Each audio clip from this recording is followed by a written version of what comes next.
الحمد لله، شكر لله، والثناء لله، والصلاة والسلام على رسول الله. الحمد لله حمدا يوافي نعمه ويكافي مزيده. أما بعد، walaalyaal waxaa kusoo jirnay ahmiyada salaada ee leedahay.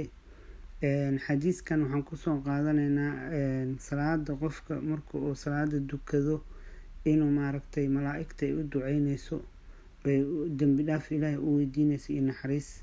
marka salaada waxyaabaha laga helo waxaa kamid ah inuu ilaahay subxaanahu watacaala oo maaragtay naxariis iyo dambi dhaaf uu ku siinayo.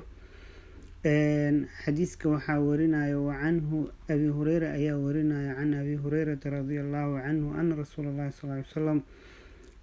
abu hureyra wuxuu leeyahay ilaahay rasuulkiisa sala allahu calayhi wasalam qaala wuxuu dhahay almalaa-ikatu tusalli calaa axadikum, malaa'igta axadkiina way u duceynaysaa. salaada malaa'igta asalaa min almalaaikati ducaa ayay ku fasiraan culimmada. almalaa-ikatu malaaigta tusalli calaa axadikum, axadkiina way u duceynaysaa maadaama fii musallaahu, inta uu ku sugan yahay musallihii uu ku dukaday, alladii sallaa fiihi, musallaha uu ku dukaday inta uu ku sugan yahay, makaanka uu ku dukaday inta uu ku sugan yahay, malaa'igta ayaa u duceynayso.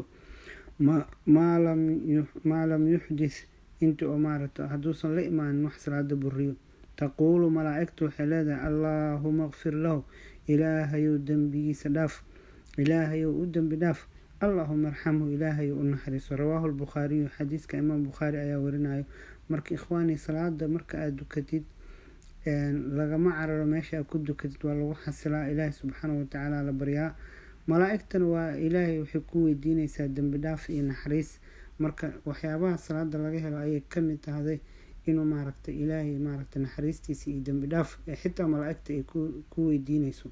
marka ikhwaan, insha allahu tacaala xadiiskaasaan soo qaadana maanta. sheer gareeya, faafiya, subscribe iyo like iyo share dhaha. assalaamu calaykum waraxmatullaahi wabarakaatu.